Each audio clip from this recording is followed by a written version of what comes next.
We've been spraying Bitou Bush up around the Cape and Cape Byron State Conservation Area and Broken Head Nature Reserve probably for the last 12 months with a fairly systematic eradication program, and a lot of that handwork's been done, but obviously with the steepness of the Cape and Broken Head, there's a lot of areas that are inaccessible to ground crews. So part of that whole program was using aerial spraying, and we started that today, so with a fair bit of success. The Cape was recognised, and as was Broken Head, with having considerable significance with regard to littoral rainforests and demeter grasslands. So they're two endangered ecological communities.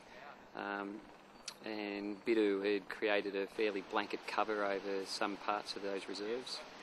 If you're out in the surf or on the beaches, what we've found across the reserves is basically a wallpapering of Bitou Bush going down to the beach. So I don't think being protected areas, it's really good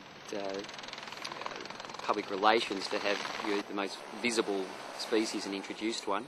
And then of course just the environmental considerations with the Bitou Bush being as thick as it is, just how much it's suppressing the native vegetation, especially the demeter grasslands and also on the margins of the littoral rainforest. So the Bitou Bush had basically become a monoculture along the fringes of the beaches, and without being able to take it out or eradicate it, we weren't going to see many native species come back in those areas. So being able to treat it with the helicopter is going to be big gains, because it's not something we'd be able to do by hand.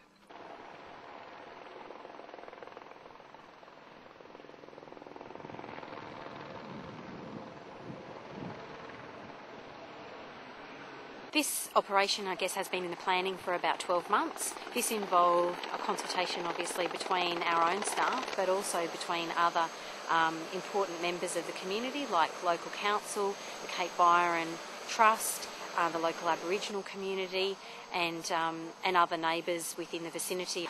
We've also had to do extensive public notification, so through this process we've had numerous media releases out identifying what the values are of the reserve, why it's important that we need to do the Bitou Bush control, how we're actually going to undertake the operation, and what monitoring processes are in place to be able to measure our effectiveness.